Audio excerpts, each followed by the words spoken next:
Hello students, good morning. So welcome here. This is our class 11th physics. Unit 8, you can say chapter 12 thermodynamic. We are continuing with our series of numericals and today we are discussing NCERT textual numericals. You know there are only 10 questions in our part 1. We are discussing first 5 questions. And in our next part we are discussing next 5 question. तो hope you enjoy this series और आपको सारे numericals बहुत अच्छे से समझ में आ रहे हैं बेटा. ठीक है, तो चलिए बच्चे स्टार्ट करते हैं हम अपना. ठीक है, this is so you can see on your screen, this is question number 1. So on your screen you can see the question. A geyser heats water flowing at the rate of 3.0 liter per minute from. Okay, so a geyser heats water flowing at the rate of 30 liter per minute from 27 degree Celsius to 77 degree Celsius. ठीक है, so if the geyser operate on a gas burner, what is the rate of consumption of the fuel if its heat of combustion is 4.0 into 10 की power 4 joule पर ग्राम. देखिए मैं एक बार दोबारा से question repeat करती हूँ और आपको समझाने की कोशिश करती हूँ क्वेश्चन क्या कह रहा है. देखिए बेटा ये बोल रहा है कि गीजर है, उसको उसमें हम उसको हीट करते हैं. ठीक है, गीजर जो पानी, आपको गीजर सभी बच्चों ने देखा होगा.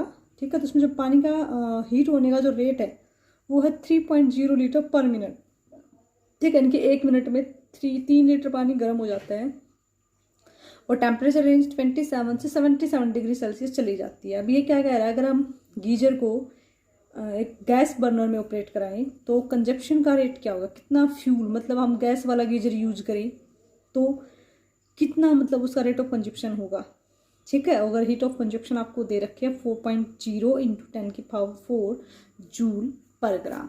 ठीक है, समझ में आ गया आपको. तो चलिए अब स्टार्ट करते हैं इसका सॉल्यूशन. ठीक है बच्चे, so let's start the solution of question number 1. NCERT textual question हम कर रहे हैं थर्मोडाइनामिक का. So here this is the solution. सो चलिए बेटा इसका सॉल्यूशन स्टार्ट करते हैं. चलिए सॉल्यूशन स्टार्ट करते हैं. ओके, सो देखिए आपको क्या गिवन है, water is flowing at the rate of 3.0. ठीक है, सो इनिशियल टेम्परेचर यानी कि आपको T1 गिवन है. ठीक है, TI भी बोल सकते हैं इनिशियल टेम्परेचर. वो कितना गिवन है बेटा, आपको इनिशियल टेम्परेचर आपको गिवन है 27 डिग्री सेल्सियस. ठीक है, फाइनल टेम्परेचर वो कितना गिवन है बेटा आपको 77 डिग्री सेल्सियस. तो कितना चेंज हुआ टेम्परेचर, कितना राइज हुआ टेम्परेचर, वो निकालते हैं.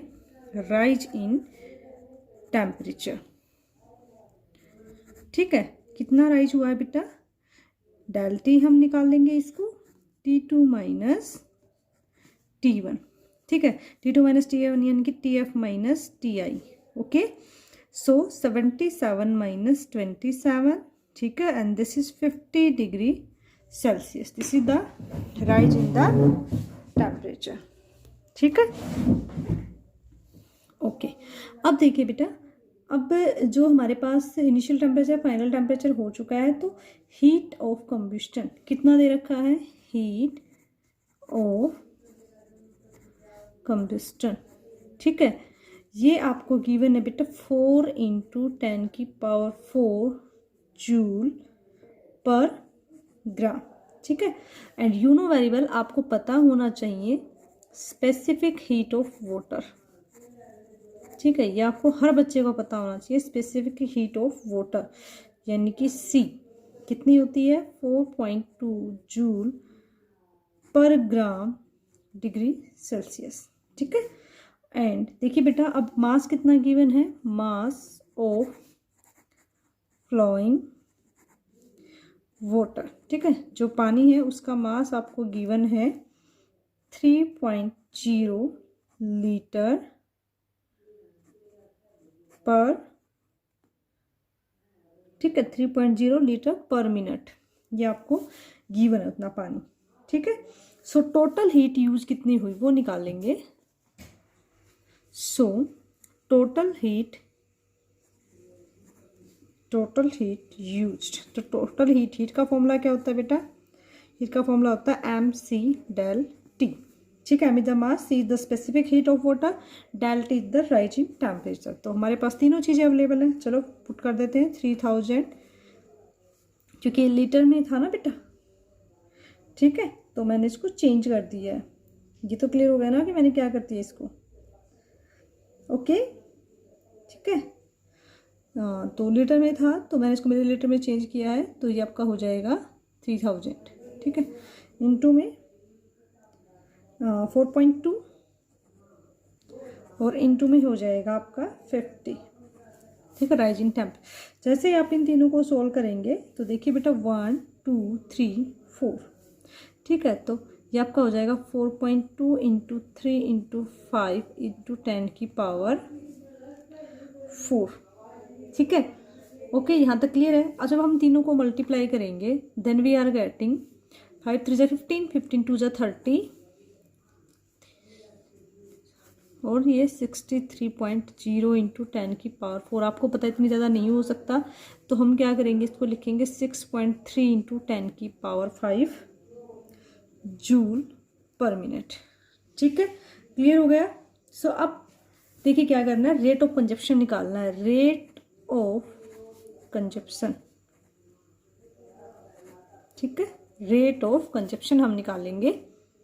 सो रेट ऑफ कंजप्शन के लिए क्या करते हैं बेटा, जो हमें टोटल हीट मिली है दिस इज 6.3 इंटू 10 की पावर 5, ओके, और जितना उसका खुद का पर्सनल कितना है, दिस इज 4 इंटू 10 की पावर 4, जितना वो कर पाता है, ठीक है, इतना हीट ऑफ कंबस्टन है, ठीक है। यहाँ पे अपना क्या अपना टोटल हीट और ये हीट ऑफ कंबस्टन गिवन होता है, ठीक है, ये हमारा जो आया है वो, और ये आपको जो गिवन है, इनके आउटपुट बाय इनपुट, ठीक है। इसको जब आप सोल्व करेंगे बेटा, सो ये आपकी पावर्स हट जाएंगी और 63/4, ठीक है, और इसका भी 10 नीचे आ जाएगा और एक ये 10 ऊपर रहेगा तो कैंसिल आउट हो जाएगा, तो दिस इज बिकम 50, ठीक है, 4 1 जा 4, 4 3 जा 12, ठीक है, और 15 पॉइंट समथिंग आएगा बेटा, 0.7 आएगा, ओके, 15.7 ग्राम पर मिनट, ठीक है। और ये अगर किसी बच्चे को भी क्लियर नहीं है तो बेटा मैंने सिंपली इतना ही किया है, ये लीटर में था और मैंने इसको इसमें ग्राम में कन्वर्ट किया, तब ये 3000 हुआ है बेटा, ठीक है, मैंने लिख दिया। अभी अगर किसी बच्चे को कन्फ्यूजन है तो this is the solution of question number 1 of NCERT textual book. चलिए अब क्वेश्चन नंबर 2 करते हैं। So student, question number 2 is on your screen. Question number 2 is saying what amount of heat must be supplied to 2.0 into 10 की power -2 kilogram of nitrogen fat, ठीक है, nitrogen, ठीक है, कि कितना हीट हम उसको सप्लाई करें, 2.0 इंटू 10 की पावर -2 किलोग्राम नाइट्रोजन है और रूम टेम्परेचर पे है, ठीक है, टू रेंज इस टेम्परेचर बाय 45 डिग्री सेल्सियस, ठीक है, टेम्परेचर को कितना रेंज करेंगे, 45 डिग्री सेल्सियस रेंज करेंगे। प्रेशर कांस्टेंट है और जो नाइट्रोजन है तो नाइट्रोजन का मोलिकुलर मास आपको गिवन है 28, आर जो गैस कांस्टेंट होता है, फिक्स वैल्यू होती है 8.3 इंटू जूल पर मोल पर केल्विन, ठीक है बेटा। तो चलिए सोल्व करते हैं, थोड़ी सी केमिस्ट्री में यूज होगी तो आपको कंसेप्ट समझ में आने चाहिए। तो देखिए चलिए सोल्व करते हैं। देखिए फाइनली आपको निकालना क्या है, ये आपको जरूर क्लियर होना चाहिए। हमें निकालना है total amount of heat supplied, ठीक है, कि कितना हमें उसको हीट देना पड़ेगा, टोटल अमाउंट ऑफ हीट, यानी कि हमें हीट सप्लाई निकालना है, ठीक है, क्लियर हो गया, हीट निकालना है आपको। चलिए so here is the solution of question number 2। तो देखिए क्या क्या आपको गिवन है, लिख लेते हैं। This is the mass of the nitrogen, this is given 2.0 into 10 की पावर -2 किलोग्राम, ठीक है, किलोग्राम में है तो we have to convert it, gram में चेंज करेंगे, दिस इज बिकम 20 ग्राम, ठीक है। Hope you can do this, this is very easy. And rise in temperature भी गिवन है delta T, this is rise in temperature, ये क्या है, mass of nitrogen, मैं लिख देती हूँ ताकि आपको कोई भी कंफ्यूजन ना रहे, क्लियर। राइज इन टेम्परेचर कितना गिवन है बेटा, 45 degree Celsius.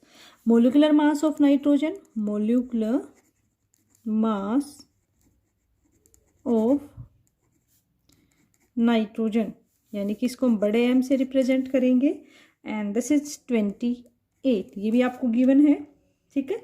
And R, this is universal gas constant, इसकी वैल्यू फिक्स होती है 8.23 जूल पर मोल, ठीक है, clear. So number of moles जब हम फाइंड आउट करते हैं, N is the number of moles, आपने 9th क्लास में पढ़ा होगा, ठीक है। और आपकी केमिस्ट्री में आता है ये फॉर्मूला m/m, स्मॉल m फिर कैपिटल M, ठीक है। ये तो आपका ऊपर वाला जो होता है, this is the given mass और this is the molecular mass, ठीक है बेटा। सो चलिए इसका लिख देते हैं हम अब। सो देखिए आपके पास गिवन मास क्या है, ओके, और आपके पास मोलिकुलर मास क्या है। तो चलिए इनकी वैल्यू पुट कर देते हैं, ओके। सो गिवन मास आपके पास हमने निकाला हुआ है 20 और मोलिकुलर मास है 28। When we solve this is become 0.714, ठीक है, ये क्लियर है यहाँ तक। अब molar specific heat at constant pressure क्या होती है बेटा, फॉर नाइट्रोजन, क्योंकि ये डाई मोलिक्यूल है, ठीक है, एक मोनोटोमिक होता है, एक डायटोमिक होता है। जब मैं आपको काइनेटिक थ्योरी कराऊंगी तब आपको ये फॉर्मूले ज़्यादा क्लियर होंगे, और आपने अभी थर्मोडाइनामिक केमिस्ट्री में भी करी है तो उसमें आपने ये फॉर्मूला ज़रूर यूज किया होगा कि मोनोटोमिक गैसेस के लिए, डायटोमिक गैसेस के लिए, ट्रायटोमिक गैसेस के लिए फॉर्मूला होते हैं, ठीक है। So molar specific heat at constant pressure, ठीक है, फॉर नाइट्रोजन। डायटोमिक है तो इसको हम Cp से रिप्रेजेंट करेंगे और ये होता है 7/2R, ठीक है। Hope you are aware with this formula, नहीं है तो आप इसे समझ लीजिए, इसको हम जब भी थ्योरी की क्लासेस करेंगे तब आपको ये क्लियर करा पाऊंगी मैं। सो Cp क्या हो जाएगा 7/2 इंटू 8.3, इसको जब आप सोल्व करेंगे then this is become 29.05 joule per mole पर केल्विन, ओके, इतना क्लियर हो गया, ओके। अब हम निकालते हैं total amount of heat supplied, ठीक है। Now we have to find total amount of heat supplied, यही तो हमें फाइनली फाइंड आउट करना था, ठीक है, यानी कि Q हमें फाइंड आउट करना है, ठीक है, del Q and this is the formula, ठीक है। नंबर ऑफ मोल्स अगर गिवन है, देखिए अगर n नहीं गिवन हो तो n रहने देते हैं, ठीक है, बट यहाँ पे N2 है, गिवन आपको NCP डेल T, ठीक है बेटा। तो नंबर ऑफ मोल्स आपको गिवन है बेटा, कितने गिवन है, सो सबकी वैल्यूज पुट कर देते हैं अब हम, ओके। सो चलिए बेटा देखिए आपके पास क्या क्या गिवन है, उसी हिसाब से आप वैल्यूज पुट करते जाइएगा, ठीक है। तो नंबर ऑफ मोल्स अभी हमने n निकाला है, दिस इज 0.714 इंटू में ये हमने अभी निकाला है 29.04 और del T raise in temperature this is 45, यह अभी आपको गिवन है। इस तरीके से हमने तीनों वैल्यूज निकाल लिए, तीनों को सीधा मल्टीप्लाई करेंगे, मल्टीप्लाई करने के बाद we are getting 933 del Q हमें मिलेगा 0.38 जूल, ठीक है। So this is the amount of heat supplied is 933.38 joule, ठीक है।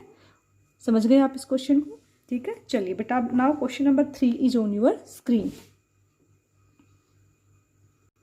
So this is question number 3 बच्चे। Explain why two bodies at different temperature T1 and T2 if brought in thermal contact with do not necessarily settle to the mean temperature, ठीक है। क्या करना है कि दो different bodies, two bodies हैं different temperature, ठीक है, and T2 if brought, अगर उनको हम एक साथ contact में लेके आएंगे, so ये कह रहा है कि this is not necessary settle to mean temperature, ठीक है, क्यों mean temperature का T1 plus T2 by 2 होगा। तो चलिए इसका solution देखते हैं। So this is the solution in thermal contact, जब दो बॉडी थर्मल कॉन्टैक्ट में होती हैं, heat flow from the body at higher temperature to lower temperature, ठीक है। क्या होता है जब दो बॉडी थर्मल कॉन्टैक्ट में आती हैं तो जो हीट है हायर टेम्परेचर की बॉडी से यानी कि हॉट बॉडी से कोल्ड टेम्परेचर तक जाती है। तो फाइनल टेम्परेचर का मतलब यही हुआ कि वो क्या होगा, कैन बी मीन टेम्परेचर, ठीक है, मीन टेम्परेचर होगा only when thermal capacity of two bodies are equal. ये तभी होगा तब जब दोनों बॉडी की थर्मल कैपेसिटी क्या होगी, इक्वल होगी। चलिए अब बी पार्ट देखते हैं, Okay, so this is the B part of question number 3. The coolant in a chemical or a nuclear plant. ठीक है, जो कूलेंट होता है किसी भी केमिकल और न्यूक्लियर प्लांट में, that is the liquid used to prevent different part of plant from getting too hot, should have high specific heat. ठीक है, जो लिक्विड यूज करते हैं हम प्लांट के डिफरेंट पार्ट्स को ज़्यादा हॉट होने से बचाने के लिए, ठीक है, तो आपको उसके बारे में एक्सप्लेन करना है. तो चलिए एक्सप्लेन करते हैं बच्चे. ओके, सो ये क्यों होता है? This is because heat absorb by a substance is directly proportional to the specific heat of a substance. ठीक है, कोई भी सब्सटेंस जो हीट अब्जॉर्ब करता है वो डायरेक्टली प्रोपोर्शनल होता है उसकी स्पेसिफिक हीट के. Okay, now we are doing part C. ठीक है, पार्ट सी क्या कह रहा है? Air pressure in a car tyre increase during driving. जब ड्राइविंग करते हैं तो एयर प्रेशर इंक्रीज हो जाता है. तो देखिए बेटा, ड्राइविंग के टाइम वो क्योंकि इसलिए इंक्रीज हो जाता है, चार्ल्स लॉ के अकॉर्डिंग प्रेशर उसका टेम्परेचर इंक्रीज हो जाता है. ठीक है, सो चलिए इसको मैं एक्सप्लेन कर देती हूँ अभी अच्छे से. ओके, तो during driving temperature of air inside the tyre increase due to motion according to Charles law. ठीक है, टेम्परेचर एयर का इंक्रीज हो जाता है और चार्ल्स लॉ के अकॉर्डिंग, ठीक है, P V is equal to NRT होता है. ठीक है, टेम्परेचर इंक्रीज होगा. ठीक है, तो so air pressure inside the tyre, temperature increase होगा तो pressure directly proportional to temperature होता है. ठीक है, सो अगर टेम्परेचर इंक्रीज होगा तो अंडरस्टूड है कि उसका टायर का प्रेशर भी क्या हो जाएगा? इंक्रीज हो जाएगा. ठीक है, now we are doing part D.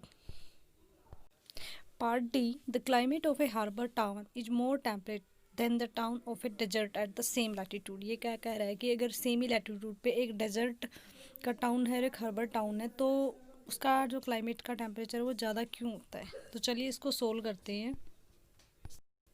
This is the solution of part D. The relative humidity in a harbor town is more than that of the relative humidity in a desert town. ठीक है, तो जो relative humidity होती है वो harbor town की ज़्यादा होती है, इसीलिए, ठीक है, इसीलिए वहाँ का टेम्परेचर जोन सही रहता है, ज़्यादा रहता है. Okay, so hope this is very helpful for you. Now we are doing question number 4. So now student, question number 4 is on your screen. So question number 4 is saying to you, a cylinder with a movable piston contain 3 moles of hydrogen at standard temperature. ठीक है, एक cylinder है, piston उसका move कर रहा है, 3 moles of hydrogen है उसके पास at standard temperature and pressure. ठीक है, the walls of the cylinder are made of heat insulator. देखिए वॉल्स इंसुलेटर मटेरियल की बनी हुई है, तो आप थोड़ा सा इस पर ध्यान दीजिएगा क्योंकि वॉल्स इंसुलेटर की बनी हुई है, तो इसका मतलब ये एडियाबैटिक का केस हो सकता है, एडियाबैटिक का ही होगा. ठीक है, क्योंकि हम आइसोथर्मल में तो कंडक्टिंग वॉल्स लेते हैं. The piston is insulated by having a pile of sand, और उसके चारों तरफ रेत लगा दिया गया है. तो आपको बताना है by what factor does the pressure of the gas increase. ठीक है, कि किस फैक्टर से गैस का प्रेशर इंक्रीज होगा if gas is compress to half of its original value. ठीक है, गैस को अगर हम कंप्रेस करते हैं उसकी हाफ ओरिजिनल वैल्यू के. ठीक है, सो क्योंकि सिलेंडर कम्प्लीटली इंसुलेटेड है, ठीक है, फ्रॉम इट्स सराउंडिंग, तो हम ये क्या कह सकते हैं कि किसी भी तरीके का हीट एक्सचेंज नहीं हो रहा है between the surrounding and the system. System यहाँ पे कौन है? सिलेंडर. ठीक है, सिस्टम यहाँ पे कौन रहेगा? सिलेंडर रहेगा. ठीक है, so the process is adiabatic. तो ये मैंने आपको पहले ही बता दिया कि प्रोसेस हमारी एडियाबैटिक है. तो चलिए इसको सोल्व करते हैं बेटा. So here is the solution of question number 4. क्योंकि आपके पास एडियाबैटिक प्रोसेस है, सिस्टम है, सिस्टम हमारे पास कौन है? सिलेंडर. सिलेंडर यहाँ पे क्या है? आपका एक system. And you know very well surrounding से तो आप ऑलरेडी आप अवेयर हो. हम सराउंडिंग की जब बात करते हैं सो क्या क्या आपको गिवन है? तो initial pressure inside the cylinder. तो इस तरीके से आप इसको समझिएगा, जैसे आपके पास ये कोई सिलेंडर गिवन है, ठीक है, ये सिलेंडर है, इसके अंदर काफ़ी सारी गैसेस फिल है, तो इनिशियल टेम्परेचर इसका P1 मानना है. ठीक है, क्लियर. ठीक है, और फाइनल प्रेशर P2 माना. तो देखिए इनिशियल टेम्परेचर, इनिशियल प्रेशर पहले लिखते हैं. Initial pressure inside cylinder. ठीक है, initial pressure inside cylinder is P1. ठीक है, and then final pressure inside cylinder this is P2. Okay, इसी तरीके से इनिशियल वॉल्यूम होगी, वॉल्यूम इनसाइड सिलेंडर वो कितना होगा? V1. And same here, this is final volume inside cylinder is V2। ठीक है, स्पेसिफिक हीट का रेशियो कितना है? ठीक है, तो गामा यानी कि स्पेसिफिक हीट कितना है आपको 1.4। This is for air. ये आपको पता होना चाहिए कि एयर के लिए हमारी स्पेसिफिक हीट का जो रेशियो होता है this is 1.4 because adiabatic process है। So you know for adiabatic process P1 V1 gamma is equal to P2 V2 gamma. ठीक है, सो फाइनल जो वॉल्यूम है वो कंप्रेस हुई है to half of its volume. इसने क्या दे रखा है कि जो फाइनल वॉल्यूम है ना वो क्या हुई है, कंप्रेस हुई है।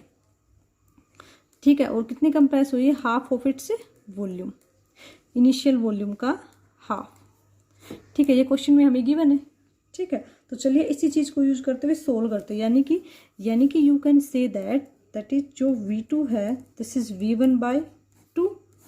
ठीक है, इसका मतलब तो यही हुआ। तो इसको हम पुट करेंगे इसके अंदर, तो आपका क्या हो जाएगा P1 बाय, चलिए पहले वैल्यू पुट कर देते हैं। P1 into V1 gamma is equal to P2 और V2 जो है क्या पुट करेंगे V1/2 गामा। ठीक है, हो गया put.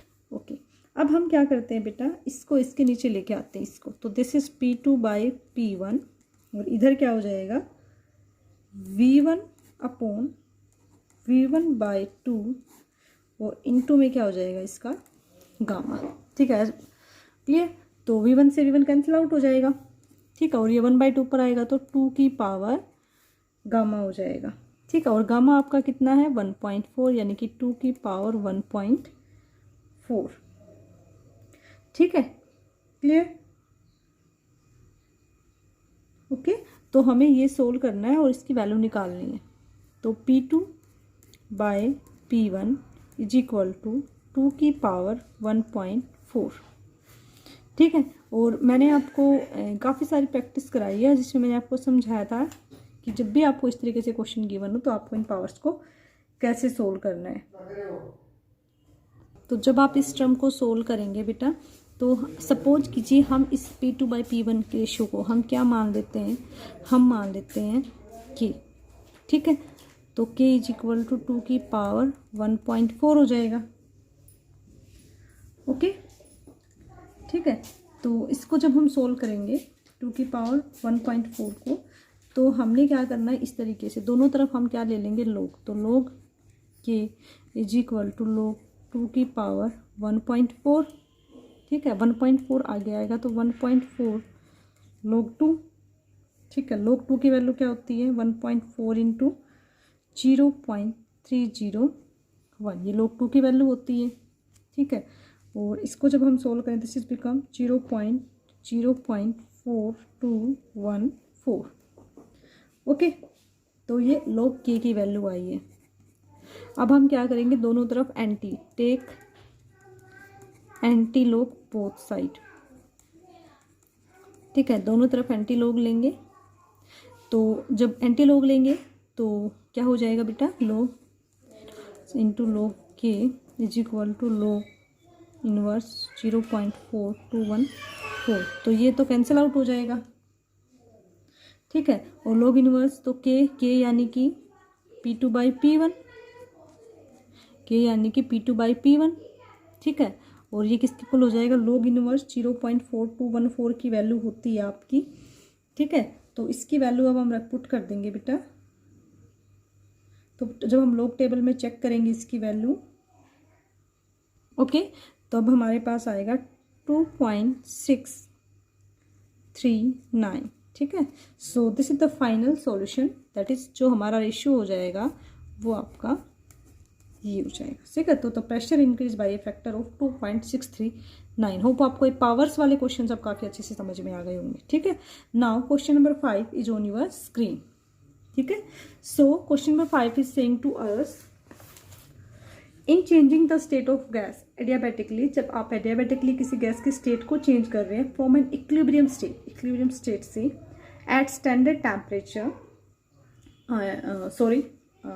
State to another equilibrium state B. ठीक है, एक स्टेट ए है और एक स्टेट बी है, उसमें आप कन्वर्ट कर रहे हो। तो एन अमाउंट ऑफ वर्क, ठीक है, कोई कुछ काम है जो हो रहा है ठीक है, वो 22.3 जूल है, डन ऑन द सिस्टम। देखिए ध्यान दीजिए, ऑन द सिस्टम है, ठीक है, यानी कि हम सिस्टम पे काम कर रहे हैं। If the system is taken from state to A, अगर सिस्टम में जो गैस है उसको हम स्टेट ए से बी में ले जाते हैं by a process in which net heat absorb by the system is, ठीक है, हम एक प्रोसेस फॉलो करते हैं जिसमें हम हीट को लेके जाते हैं एक सिस्टम से दूसरे सिस्टम में, गैस को लेके जाते हैं, ठीक है। तो जब एक सिस्टम से दूसरे सिस्टम में गैस लेके जा रहे हैं आप, ठीक है, तो हीट कितनी अब्जॉर्ब हो रही है सिस्टम के थ्रू, 9.35।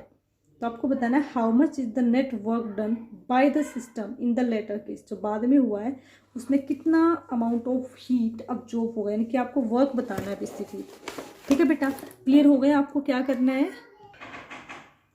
ठीक है बेटा, तो क्लियर हो गया आपको क्या करना है, ओके। तो चलिए अब इसको सोल्व करते हैं, हमें वर्क डन फाइंड आउट करना है। जो पहले आपको गिवन है हम वो सब लिखते हैं। देखिए this is 12.5 and we are having work done on the system, ठीक है, वाइल गैस एक्सचेंज। कब हो रहा है ये work done, while gas change state A to state B, जब एक स्टेट से दूसरे स्टेट में चेंज हो रहा है। कितना हो रहा है, तो वर्क डन उस टाइम पे 22.3 जूल, ठीक है, क्योंकि प्रोसेस कैसी है, एडियाबैटिक प्रोसेस है। प्रोसेस कैसी है, एडियाबैटिक प्रोसेस है, ठीक है। So change in heat is 0, ठीक है, तो चेंज इन हीट इज 0, तो हीट में कोई चेंज नहीं होगा, ठीक है। तो इसको हम डेल क्यू से रिप्रेजेंट कर देते हैं हीट को। सो वर्क डन हमें क्या लेना है बेटा, नेगेटिव लेना है। वर्क हमें नेगेटिव मैंने पहले ही बताया था, because this is work done on the system, and से मैंने आपको पहचान भी बता रखी है, ठीक है। So now according to first law thermodynamic, thermodynamic की फर्स्ट लॉ का हम यूज करेंगे, ठीक है। फर्स्ट लॉ क्या कहती है, del Q is equal to del U plus change in work done, ठीक है। So this is the change in internal energy of the gas, ठीक है। तो यहाँ से देखिए क्यू का आपका क्या है, 0 हो जाएगा, तो यहाँ से हम ये भी लिख सकते हैं change in internal energy is equal to del Q minus del W, this is okay. तो minus del W, this is del U, ठीक है। तो ये हो जाएगा, तो माइनस इंटू माइनस 2.23, तो ये आपका हो जाएगा 2.23, ठीक है, ओके। 22.3 था बेटा, सॉरी, ये आपका आ गया change in internal energy, okay.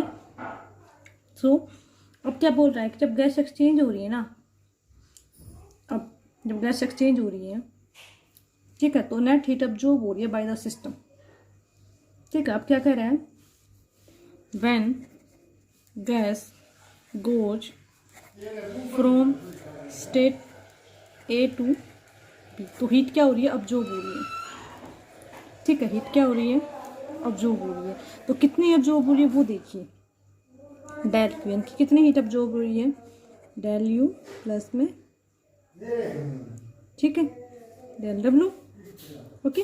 तो यहाँ से अगर हम वर्क डन फाइंड आउट करेंगे, ये वाला वर्क डन हमें फाइंड आउट करना है, कितना हो जाएगा, del Q minus del U, ठीक है।